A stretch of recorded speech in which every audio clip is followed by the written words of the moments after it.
No brunch dish is classier than a quiche. The savory custard filling, speckled with veggies and cheese, will please all breakfast crowds. And this easy, cheesy quiche is begging for a spot at your Easter brunch. Sally Humeniuk with Cache Valley Creamery is joining me in our kitchen with the recipe. It's great to have you. Thank you. It's great to be here. So what sets this quiche apart? So this is a very cheesy quiche. And with that, if you're going to have something with a lot of cheese, you want the best cheese. Absolutely. So we have Cache Valley Creamery's Monterey Jack and Parmesan cheese in this quiche. Oh, so you're combining different flavors of cheese. And you can add whatever type that you like, but with Cache Valley Creamery being around since 1937, they're 100% owned by American dairy farmers, so I know it's going to be good. We can feel good about that. Right. What did you start? Because it already smells really good in the kitchen. Okay, so I par-baked a pie crust. You can do store-bought or homemade. I'm of the store-bought variety, but most of the time I do. I feel like you won't judge me. Yeah. No, okay. This is store-bought. Okay. And before I bake it, I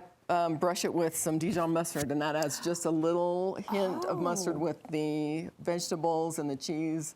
And you almost don't notice it, but it's just enough. Subtle. Yes, very it subtle. Bakes in. So before you bake it, you brush it with the Dijon. Yes. Okay, yes. I'll try that. I'll try that. Okay, and so once I get that done, I have my Cache Valley Creamery Monterey Jack. I put about half of that. I like the home style shred. That's my favorite. Oh, me too. Yeah. Nice and thick. So I put that in the bottom. Then this is a asparagus mushroom quiche, and I've got some asparagus, mushrooms, and shallots that I've sauteed here. And the asparagus you barely put in there till it just turns bright green. So add that last. Yes. And just a little butter at the bottom of the pan. Yep, to get those mushrooms nice and That's brown. what I'm smelling. It smells delicious. Yep. And then I put those in and spread those around. Now, I noted this calls for less eggs than most quiche. Yes, that's another fantastic thing that makes this really silky and creamy when you bite into it.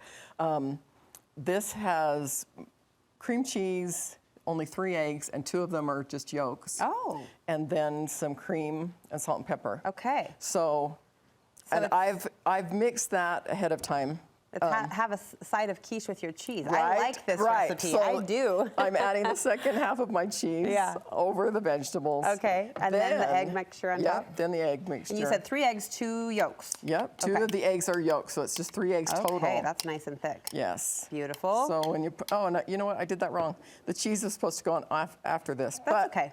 Anyway. We have good visionary. When it comes to cheese, we can imagine. As long as the cheese is in there, right? So egg and then cheese on top. Yes. And then do you season that up at all, or is it just ready to go in the oven? You can put some pepper on it. S&P. I like to add a little bit of what's inside on top, just so that people can see. I've got the asparagus smears and a little bit of mushroom on top. Yeah. But then you bake it when it comes out nice and toasty. Just before I put it on the plate, I spread a little more. Of course, because why Parmesan not? cheese. You say if the edges are browning a little too quickly, aluminum foil will help with that? Yes, I happen to just cut a little, you could circle out of your aluminum foil. Just to protect the edges. And it makes so that then the inside can get nice and golden, but the crust. Now, you said you used the Monterey Jack and the Parmesan? Yes. Right? Any other cheeses you might recommend for this recipe if you want to mix it up a little bit? So you can use whatever is your favorite. But pick your fancy. Yes. Swiss is a great one. And it's kind of classic to quiche. Yeah, yeah. If you want a little heat, you could add the pepper jack cheese. They've got so many great varieties of shredded cheese that you can and combinations too that you can just add whatever you like. I'm excited to try this. A quiche in time for Easter. It can be part of your holiday brunch. Sally, thank you so much. Thank you, Brooke. For sharing. You saw the QR code for today's recipe on your website, and we'll post it on our website as well, along with a link to Cache Valley Creamery, where you can get all sorts of inspiration on how to use that delicious sourced cheese. Thank you again. Thank you.